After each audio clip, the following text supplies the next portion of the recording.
অন্তর্বর্তীকালীন সরকারের গতি স্লো।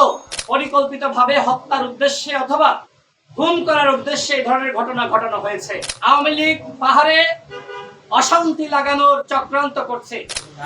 আপনারা জানেন গত 29 আগস্ট গণ অধিকার পরিষদের সংগ্রামী সভাপতি নুরুল হক নূর সহ আমাদের প্রায় শতাধিক নেতাকর্মীর উপরে হামলা করা হয়। সেনাবাহিনীর কতিপয় সদস্য এবং পুলিশের কতিপয় সদস্য এই ধরনের ঘটনা ঘটায়।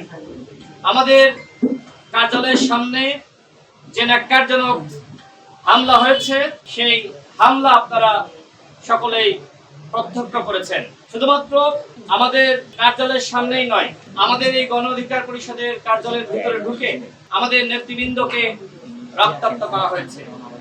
যারা বাথরুমের ভিতরে আশ্রয় নিয়েছিল তাদেরকে রক্তাক্ত করা হয়েছে দরজা ভেঙে ভেঙে। এটা আসলে কিসের আলামত? সেই ঘটনার প্রেক্ষিতে অন্তর্বর্তীকালীন সরকারের পক্ষ থেকে একটি তদন্ত কমিশন গঠিত হয়। দুঃখের সাথে বলতে হয়, এখনো পর্যন্ত আমরা জানি না যে এই তদন্ত কমিশন কাজ করছে কি করছে না। তথ্যপত্র সংগ্রহের জন্য বা আমাদের বক্তব্য জানার জন্য এখনো পর্যন্ত সেই তদন্ত কমিশনের পক্ষ থেকে গণ অধিকার পরিষদের সাথে যোগাযোগ করা হয়নি। তাহলে কি হচ্ছে? 30 দিনের সময় দেওয়া হয়েছে, আর মাত্র কয়েকদিন বাকি আছে। তাহলে কি এই তদন্ত কমিশন আবারও বলবে আমাদের সময় লাগবে? এইভাবে কি তারা কালক্ষেপণ করতে চায়? এটি অত্যন্ত অনাকাঙ্ক্ষিত। একটি দলের প্রধানের উপরে এই ধরনের ঘটনা ঘটলো, রক্তাক্ত করা হলো, প্রধান উপদেষ্টার পক্ষ থেকে দায় সারা বক্তব্য দেওয়া হলো, প্রতিবাদ জানানো হলো। পৃথিবীর ইতিহাসে কোথাও দেখাতে পারবেন না এইভাবে একটি রাজনৈতিক দলের প্রধানের উপরে হামলার পরে সরকারের পক্ষ থেকে নিন্দা জ্ঞাপন করা হয়। যদি সরকার এই নিন্দার পাশাপাশি সহমর্মিতা প্রকাশের পাশাপাশি যারা ঘটনার সাথে সম্পৃক্ত তাদের বিরুদ্ধে ব্যবস্থা গ্রহণ করত, তাদেরকে গ্রেফতার করত, তাহলে জাতিসংঘে যে ধরনের ঘটনা ঘটেছে, আওয়ামী লীগ যে সাহসটা পেয়ে গেছে, এই ধরনের ঘটনা ঘটতো না। সেখানে এনসিপির সদস্য সচিব আক্তার হোসেনকে ছাত্রলীগ যুবলীগের পান্ডারা ডিম মেরে হামলা চালিয়েছে।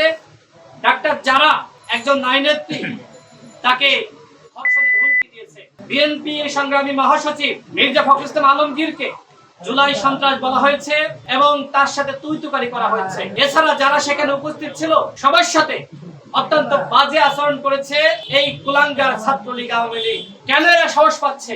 এছাড়া দেখেছেন গতকাল গণ অধিকার পরিষদের সভাপতি, আমাদের শ্রমিক ইউনিটের সভাপতি আব্দুর রহমানের উপরে যে ধরনের হামলা হয়েছে এটি অত্যন্ত ন্যাক্কারজনক। আব্দুর রহমান গতকাল রাত 10টার সময় আমার সাথে এই অফিসে কথা বলে তিনি গাজীপুরের উদ্দেশ্যে রওনা দেন। রাত 12টার দিকে যখন তিনি বোটবাজারে বাস থেকে নামেন, তার সাথে বাস থেকে আরো 4 জন নামে এবং পিছনে একটি হায়েস গাড়ি ছিল। নামার সাথে সাথে এই 4 জন তাকে ধরে তার উপর আক্রমণ করে এবং তাকে বলে, তোর কত বড় সাহস, তোকে আজকে শেষ করে দিব। এটি বলার পরে মারতে মারতে একটি হায়েস গাড়ির মধ্যে তাকে ঢুকানো হয়। আব্দুর রহমান তিনি ধস্তাধস্তি করে আত্মরক্ষার চেষ্টা করেন। পিছনে আরো অনেকগুলো গাড়ি আসছিল, যে কারণে তারা তাড়াহুড়া করে হায়েস গাড়ি ছেড়ে দেয়, কিন্তু আব্দুর রহমানের পা পুরোপুরি গাড়ির ভিতরে ঢোকানো সম্ভবপর হয়নি। ওই অবস্থায় গাড়ি চালানো শুরু করে, যে কারণে রাস্তায় পিচের আঘাতে তার কয়েকটি নখ ক্ষতিগ্রস্ত হয়েছে। তার পিছনে, মাথার পিছনে 13টি শিলায় লেগেছে। যখন গাড়ি চলছে, পিছনে একটি পুলিশের গাড়ি, আব্দুর রহমান চিৎকার করছে। এমতো অবস্থায় পুলিশের গাড়ি যখন ওই গাড়িকে ধাওয়া করে, তারা দ্রুত বেগে গিয়ে আব্দুর রহমানকে রাস্তার পাশে ফেলিয়ে রেখে, চলন্ত অবস্থায় ফেলিয়ে রেখে সেই হায়েস গাড়ি তারা দ্রুত বেগে চলে যায়। পুলিশের গাড়ি তাদেরকে ধরতে পারেনি। কেন? কি কারণ? পুলিশের গাড়ির গতি কি এত কম? অন্তর্বর্তীকালীন সরকারের গতি স্লো, ঠিক একইভাবে এই আইন শৃঙ্খলা বাহিনীর গতি স্লো। সেই জায়গা থেকে এই সন্ত্রাসীদেরকে ভয় পেয়ে পুলিশ তারা গাড়ি স্লো চালানো শুরু করে। এই হচ্ছে রাষ্ট্রের অবস্থা। যদি নুরুল হক নূরের উপরে যে ধরনের ঘটনা ঘটলো সেই ঘটনার বিচার হতো, যে তদন্ত কমিশন গঠিত হয়েছে তারা যদি সঠিকভাবে কাজ করত, তাহলে এইভাবে জাতিসংঘের সামনে এনসিপি নেতা আক্তার হোসেনের উপরে, নারী নেত্রী ডাক্তার জারার উপরে এবং বিএনপির মহাসচিব মির্জা ফখরুল ইসলাম আলমগীরের সাথে এই ধরনের ঘটনা ঘটানোর দুঃসাহস আওয়ামী লীগ করত না। গতকাল আব্দুর রহমানের উপরে যে হামলা হয়েছে এটি আমরা মনে করি পরিকল্পিত, অত্যন্ত পরিকল্পিতভাবে হত্যার উদ্দেশ্যে অথবা খুন করার উদ্দেশ্যে এই ধরনের ঘটনা ঘটানো হয়েছে। কারা এই ঘটনার সাথে জড়িত? আমরা দেখেছি সেই আওয়ামী লীগের সময়ে এজেন্সির লোকেরা সাদা পোশাকে হায়েস নিয়ে এই ধরনের ঘটনা ঘটাতো।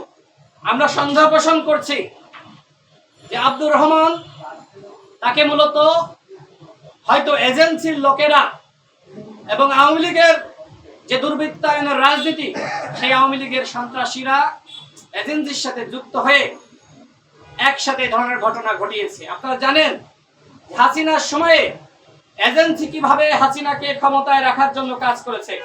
আমরা বারবার সরকারকে বলেছি এনএসআই, ডিজিএফআই, এসবি সহ সরকারের যতগুলো গোয়েন্দা সংস্থা রয়েছে, এই গোয়েন্দা সংস্থা অতীতে সবসময় হাসিনার পক্ষে কাজ করেছে।